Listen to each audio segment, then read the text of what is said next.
नमस्कार मेरे छोटे बड़े बहन भाइयों जो हाई स्कूल की परीक्षा दे रहे हैं और कंपटीशन लेवल का जो एग्जाम देते हैं उनके लिए साइंस से बहुत ही इंपॉर्टेंट क्वेश्चन साइंस की जो हमने विगत वर्षों में जो आए हुए हैं उससे इसको सेलेक्ट किया है। यहाँ से कम 3 से 4 क्वेश्चन मिलने की संभावना है। तो आइए देखते हैं इनको। ये जो सारे क्वेश्चन है वो लगभग हमारी जो ह्यूमन बीइंग में जो आंख है, आंख से रिलेटेड है। आंख सबसे पहले तो ये आंख हमारी पूरी बॉडी के अंदर सबसे सेंसिटिव अंग है और इसके बिना बॉडी का कोई भी संचार नहीं हो सकता। बहुत इंपॉर्टेंट है हमारे जीवन के लिए। देखते हैं आप क्वेश्चन नंबर पहला। इसमें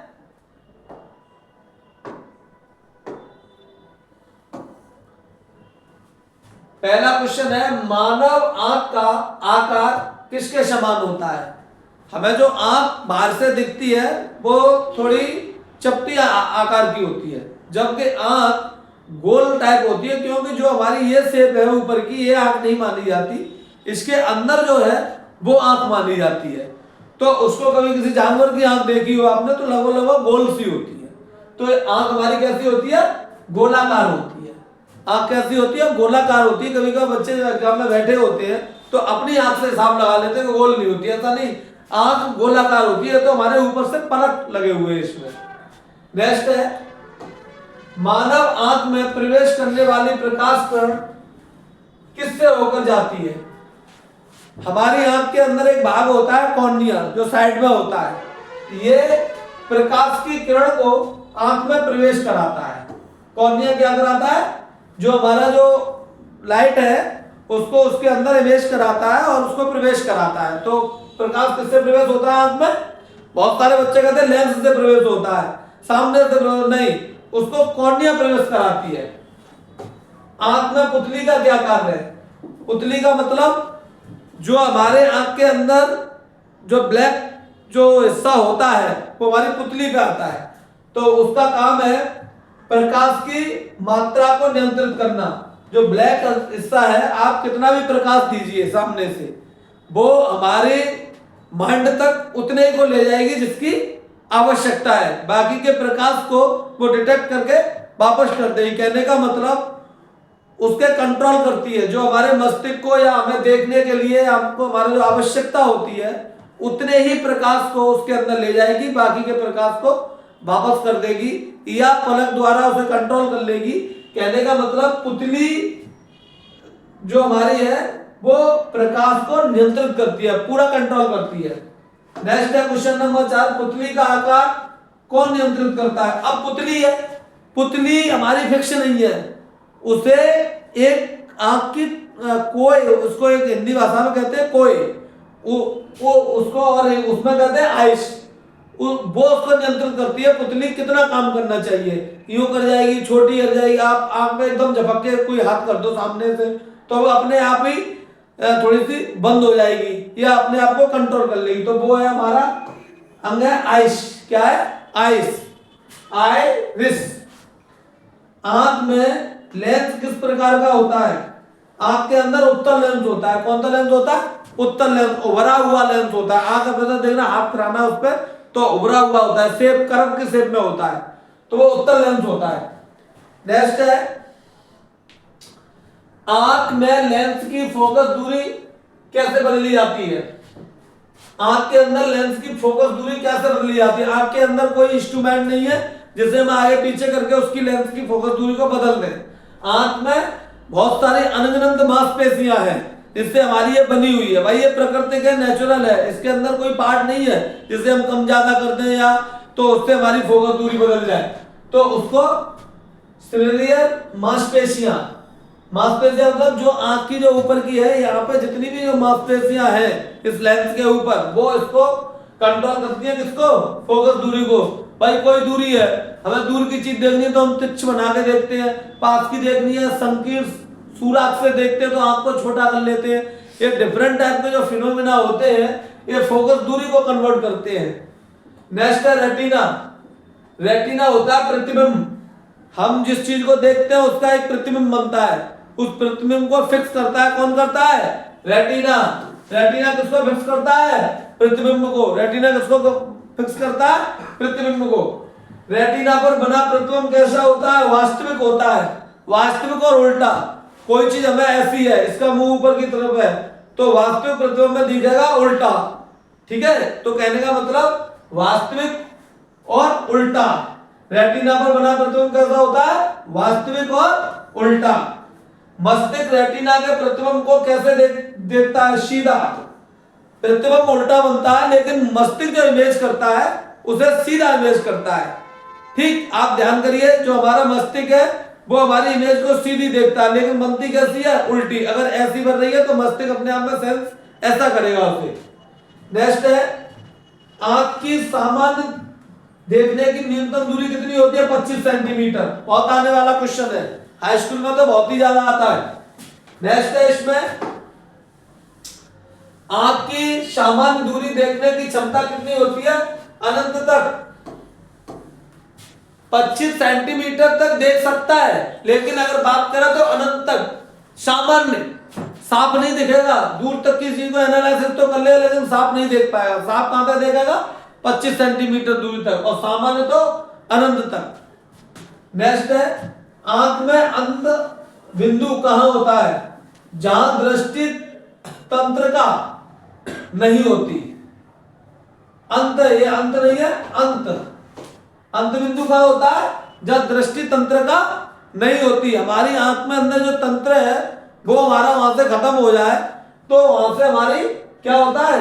अंत बिंदु कहते हैं उसे। हम क्या कहते हैं? अंत बिंदु कहते हैं। रंग पहचानने का कार्य कौन करता है? शंकु कोशिकाएं करती है। क्या करती है? शंकु कोशिकाएं। हमारे अंदर एक कोशिका होती है, आपके अंदर बहुत सारी तरह की कोशिका होती है, शंकु कोशिका होती है। आप देखिए, लाल, पीला, हरा, इसमें आपको एनालिसिस करना है, प्लेट लगी हुई है, तो आप उसे बड़ा बारीकी से देखोगे, आंख का साइज छोटा हो जाएगा, शंक्वाकार हो जाएगा, तो उसे कहते हैं शंकु कोशिका। कम प्रकाश में देखना किसके कारण संभव है? दंड कोशिकाओं के कारण। ध्यान रखना, आपकी जब अंधेरा हो और आपको कोई चीज देखना है तो वो एक ही संभावना है, आपके अंदर होता है दंड। कम प्रकाश में, कम प्रकाश में देखेंगे तो आपको आड़े आड़े एक पटल से दिखाई देते हैं, बहुत कम प्रकाश हो उसमें, तो वो कहने का मतलब उसके अंदर दंड कोशिकाएं होती है। दंड कोशिकाओं के द्वारा कम प्रकाश में भी हम देख सकते हैं। आप इतनी बात समझिए, दंड कोशिकाओं के द्वारा कम प्रकाश में भी देख सकते हैं। क्वेश्चन आ सकता है, किन कोशिकाओं द्वारा हम कम प्रकाश में देख सकते हैं? तो दंड कोशिकाओं द्वारा। किसके द्वारा कम प्रकाश में हम किसके द्वारा देखती है? दंड कोशिकाओं के द्वारा। नेक्स्ट है, निकट दृष्टि दोष क्या होता है? निकट दृष्टि, निकट की वस्तुएं स्पष्ट, दूर की धुंधली। अगर निकट की वस्तुएं साफ दिखाई दे रही हैं तो निकट दृष्टि दोष है, और दूर की वस्तुएं साफ दिखाई दे रही हैं तो दूर दृष्टि दोष है ना। जो सी चीज दिखाई देती है वही दृष्टि दोष है उसमें। नेक्स्ट, निकट दृष्टि दोष को सुधारने के लिए किस लेंस की आवश्यकता है? अवतल लेंस की। किसकी? अवतल लेंस की। दो प्रकार, ऐसा लेंस होता है वो, ये निकट दृष्टि दूर को खत्म कर देगा, यानी दूर की वस्तुओं को भी दिखाई देने लगेगा। अब है दूर दृष्टि, जो दूर की वस्तुएं दिखाई दे, पास की धुंधली। दूर की वस्तु दिखाई दे रही है, पास की धुंधली, तो दूर दृष्टि दोष है। और इसको दूर करने के लिए उत्तल लेंस की आवश्यकता है। किसकी लेंस की आवश्यकता है? उत्तल लेंस की। उसको दूर करने की किसकी आवश्यकता है? उत्तल लेंस की। यानी दूर दृष्टि को उत्तल लेंस और निकट दृष्टि को अवतल लेंस।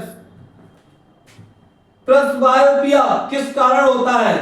उम्र बढ़ने के कारण। इसमें क्या होता है? आंख का साइज छोटा हो जाता है, सिकुड़न हो जाती है, यानी सिकुड़ने पर भी लेंस उसकी अब जैसे नवयुग व्यक्ति है और कोई चीज दिख नहीं रही है तो अपनी आंख को संकीर्ण करके यानी रेटिना को फिक्स करके दूर की चीजों को देख सकता है। लेकिन बुजुर्ग व्यक्ति चाहे वो फिक्स करे चाहे फाड़ के देखे, उसे वहां पे दिखेगा नहीं। तो उस स्थिति में इसको प्रेस्बियोपिया कहते हैं। किसका कारण है? प्रेस्बियोपिया कारण है। ये उम्र के कारण अपने आप बनता है, रोग नहीं है एक तरीके से। प्रेस्बियोपिया में कौन सा लेंस उपयोग किया जाता है? दो फोकस लेंस। हमेशा जो बुजुर्ग लोग होते हैं ना, उसके अंदर दो फोकस लेंस होता है, उनके शीशे बहुत मोटे होते हैं। अगर उन्हें उनका मुंह ऊपर कर ले तो नीचे की वो ऊपर की चीज दिखने लगती है, और जरूरत है तो वो नीचे की। तभी तो जो बुजुर्ग लोग होते हैं ज्यादातर चश्मा लगाते हुए ऐसे करके बात करते हैं, और कोई नीचे करके बात करता है। तो उनके लेंस में दोनों तरीका का है, तो इसको कहते हैं दो फोकस लेंस। यानी आवश्यकता अनुसार अपने उसको वो फोकस लेंस को कम ज्यादा कर सकते हैं इसके द्वारा। क्यों? कि उम्र के हिसाब से कम ज्यादा करने की शक्ति तो हो गई खत्म, तो आर्टिफिशियल तरीके से इस लेंस द्वारा उसकी फोकस दूरी को कम ज्यादा करने का ये काम करता है। तो इसलिए इस लेंस द्वारा बुजुर्ग लोगों को थोड़ा सा आराम मिल जाता है, लेकिन फिक्स काम नहीं करता। श्वेत प्रकाश किससे बना होता है? श्वेत प्रकाश 7 रंगों से बना होता है। किससे बना होता है? 7 रंगों से। आप एक कोई भी आप देखिए तो जो टोटल रंग है तो वो 7 है, उसे कहते हैं श्वेत प्रकाश। ये जो श्वेत प्रकाश है इसमें 7 रंग अवेलेबल है। उसका एक फॉर्मूला भी है, विविग्रोह। देखो इससे होता है बैगनी, ठीक है। ये आपके जो 7 रंग है 1 2 3 4 5 6 7, ये 7 रंग के अलग अलग स्काई करते हैं। एक शब्द से हमने इस रंगों को याद करने की बात कही है, ठीक है। तो इसमें अगर जैसे बी की बात आए तो बैंगनी, और बी और इस बी की बात है तो ब्लू, और इसकी आए तो ग्रीन, इसकी आए तो येलो, इसकी आए तो ऑरेंज, इसकी आए तो रेड, है ना। तो ऐसे करके टोटल ये बैंगनी है। तो पहले क्या बैंगनी कह रहे अक्षर के नाम से ही ये कलर आप इसको, और ये क्रम से है। किससे है? क्रम से है, ठीक है। वैसे एक और है बेजानी हापी नाला, बेजानी हापी नाला।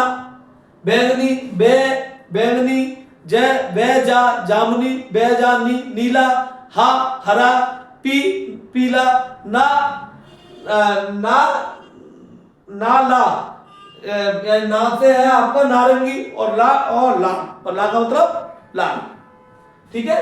तो ऐसे करके 7 कलर होते हैं, आप इसको देख लीजिए। अब है प्रिज्म में प्रकाश का विभाजन क्या कहलाता है? प्रिज्म होता है, प्रिज्म ऐसा होता है आपका, ऐसा करके, है ना। इसमें एक तरीके से प्रकाश आता है, दूसरी तरीके से प्रकाश ऐसे डिवाइड हो जाता है। तो जब डिवाइड हो जाता है तो इसको कहते हैं वर्ण विक्षेपण। क्या कहते हैं? वर्ण विक्षेपण। भाई श्वेत प्रकाश में 7 कलर है, और प्रिज्म में धर के इनको क्लैरिफाई कर दिया जाता है, उसी का ये क्रम है, बेजानी हापी नाला। तो आप ये वर्ण विक्षेपण है, आपको प्रिज्म द्वारा जो कलर का विभाजन किया जाता है वो प्रोसेस क्या है? वर्ण विक्षेपण है। आकाश का रंग नीला क्यों दिखाई देता है? आकाश का रंग आप जब बारिश का समय हो या आप दूर से चीजों को देखो, शुद्ध बादल में, बादल नहीं हो, मौसम साफ हो, तो उस समय आकाश का कलर कैसा देगा? नीला दिखाई देगा। प्रकाश का प्रकीर्णन बहुत इंपॉर्टेंट है, मोस्ट है। प्रकाश का प्रकीर्णन, प्रकाश के प्रकीर्णन के द्वारा आकाश का कलर कैसा दिखाई देता है? नीला। किसके द्वारा? प्रकाश के प्रकीर्णन के द्वारा। हाई स्कूल वाले बच्चे तो बहुत ही जरूरी सुन ले, ये बहुत इंपॉर्टेंट है, आता है हर बार। नेक्स्ट है सूर्यास्त के समय सूर्य लाल क्यों दिखाई देता है? अधिक प्रकीर्णन के कारण। यानी सूर्यास्त के समय जब सूर्य छिपने का समय होता है तो सूर्य रेड आउट हो जाता है ज्यादा एकदम। उसमें क्या होता है? उसमें ज्यादा सा प्रकीर्णन होता है। प्रकीर्णन की जो प्रोसेस है वो तो हैवी होने लगती है, इसलिए वो रेड ज्यादा दिखाई देता है। तो आप कह सकते हैं सूर्यास्त के समय सूर्य लाल क्यों दिखाई देता है? प्रकाश के प्रकीर्णन के द्वारा। नेक्स्ट, प्रकाश का प्रकीर्णन किससे समझाया जाता है? रेले के नियम से। रेले का एक नियम है, उसके द्वारा प्रकाश का प्रकीर्णन समझाया जाता है। नेक्स्ट है आपका नीले रंग का प्रकीर्णन क्यों अधिक होता है? नीले रंग का प्रकीर्णन क्यों अधिक होता है? नीले रंग का तरंग दैर्घ्य कम होने के कारण नीले रंग की जो तरंग दैर्घ्य होती है वो सबसे कम होती है, इसलिए प्रकाश का प्रकीर्णन उसका अलग से दिखाई देता है ना, कम होगी तो अलग से दिखाई देगा। नेक्स्ट है सबसे अधिक लाल का। अब देखो लाल रंग का प्रयोग हम ज्यादातर वहां हम प्रयोग करते हैं जहां हमें चीजें दूर से दिखाई दे। नेक्स्ट है दर्पण के पीछे प्रतिबिंब क्यों दिखाई देता है? दर्पण के पीछे प्रतिबिंब क्यों दिखाई देता है? दर्पण में परावर्तन के कारण। किसके कारण? दर्पण में परावर्तन के कारण। प्रकाश की चाल होती है वास्तव में समान। प्रकाश की चाल कैसी होती है? समान। नेक्स्ट आकाश में बादल सफेद क्यों दिखाई देता है? जब आपके नीले बादल हो और बादल हो तो नीले वो पहाड़ से सफेद सफेद दिखाई देते हैं, वो देते हैं सभी रंगों के समान प्रकीर्णन के कारण। जब सभी रंगों का समान प्रकीर्णन हो रहा है तो वहां पर बादल हमें कैसे दिखाई देंगे? थोड़े सफेद सफेद आपको दिखते हैं बादल, जब दूर से देखो तो पहाड़ से दिखाई देते हैं सफेद नीले बादल में, तो वो क्या क्यों है? क्या कारण है? सभी रंगों का समान प्रकीर्णन। क्वेश्चन आ सकता है जब आकाश में बादल आपको सफेद दिखाई देते हैं तो रंगों का प्रकीर्णन असमान होता है या समान होता है, या कुछ भी बता देगा, लेकिन आंसर आपका क्या रहेगा? एक ऑप्शन उसमें जरूर हो, सभी रंगों के समान प्रकीर्णन के कारण। इंद्रधनुष कितने रंगों का बना होता है? 7 रंगों का। कब बनता है? जब बारिश खत्म हो जाती है, जब बारिश खत्म हो और मौसम साफ की दृष्टि में आए तो आपको एक लंबी लंबी सी लाइन सी दिखाई देगी, उसे कहते हैं इंद्रधनुष। उसके अंदर 7 रंग अवेलेबल होते हैं तो उसे इंद्रधनुष कहते हैं। उत्तल लेंस में होने वाली क्रिया होती है अपवर्तन, परावर्तन और प्रकीर्णन। यानी उत्तल लेंस है, उत्तल लेंस हमारी तीनों चीजों को कवर करता है, अपवर्तन को भी, परावर्तन को भी और प्रकीर्णन को भी। इसलिए दूर दृष्टि दोष को खत्म करने के लिए हम उत्तल लेंस का प्रयोग करते हैं। दूर दृष्टि देखिए, जब हम कोई दूर की चीज हमें देखनी है, ठीक है, दूर की चीज हमें याद है, पास की नहीं, तो हम उस समय क्या करेंगे? उत्तल लेंस। वो क्या करेगा कि दूर की चीजों में जो भी फिनोमेना आ रही है, परावर्तन, अपवर्तन, प्रकीर्णन, उस सबको कंट्रोल करके और आवश्यक अनुसार हमारी दृष्टि को पैदा कर देगा, है ना। निकट दृष्टि दोष में प्रतिबिंब कहां बनता है? रेटिना के आगे। जैसे आपका रेटिना बिंदु है तो प्रतिबिंब आपका यहां बनेगा, और दूर दृष्टि दोष में पीछे बनता है, ठीक है। तो निकट दृष्टि दोष में प्रतिबिंब कहां बनता है? रेटिना से आगे, जो आपका रेटिना है उससे आगे। दूर दृष्टि दोष में प्रतिबिंब कहां बनता है? रेटिना के पीछे। ध्यान करिए, बहुत मोस्ट है और कंफ्यूजिंग पॉइंट है। निकट में आगे उल्टा है, निकट में आगे, दूर में पीछे। आप उल्टे हिसाब से आप इसको ट्रिक के माध्यम से याद कर लीजिए, वहां पे आप कंफ्यूज हो जाओगे। निकट में आए, निकट का मतलब आए तो दूर, और दूर का मतलब आए तो निकट का मतलब आगे और दूर का मतलब पीछे, और कंपेरिजन से हो रही है रेटिना से। ये निकट का है और ये दूर का है, ठीक है। नेक्स्ट, दृष्टि को समायोजन अवधि कितनी होती है? दृष्टि की समायोजन अवधि, समायोजन मतलब शब्द से मतलब है आप अपनी दृष्टि को फिक्स करने में कितना समय लेते हैं? 1/16 सेकंड।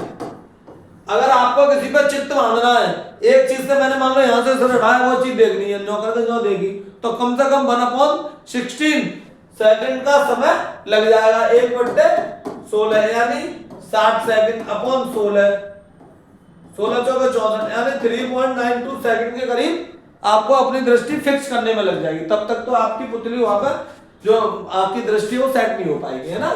तो समायोजन कहते हैं, इस अवधि क्या कहते हैं? समायोजन अवधि कहते हैं।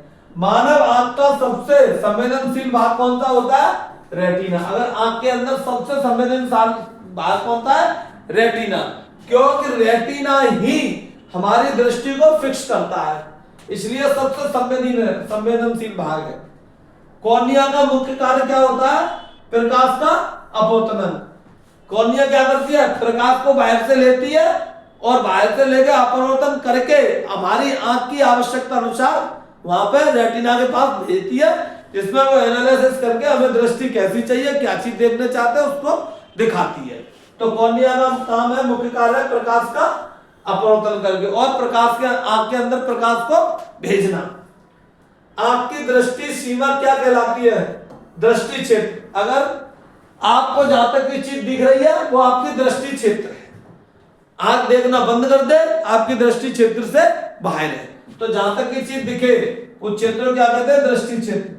मानव आंख में रंग पहचानने की क्षमता किससे होती है, शंकु कोशिकाओं से। रिपीटिंग क्वेश्चन है, ऊपर बता दिया हमने। देखिए मेरे दोस्तों, ये मैंने आपको 40 क्वेश्चन आंख से संबंधित है। आप किसी भी एग्जाम में बैठिए, अगर ह्यूमन बीइंग से आंख के संबंधित क्वेश्चन आता है लाइट का, तो आंख पे बच के नहीं जाएगा। तो मैं आपसे वो करूंगा, आग्रह करूंगा कि आप इस स्लाइड को कम से कम 2-3 से बार देखिए, तो आपको कहीं ना कहीं इसमें हेल्पफुल मिलेगा। और मैं आपसे गुजारिश करता हूं कि आप मेरे गौतम विद्यासागर अकेडमी के साथ जुड़िए और हम आपके साथ शिक्षा में सहभागिता निभाने के लिए तत्पर तैयार हैं हर संभव। थैंक यू, धन्यवाद।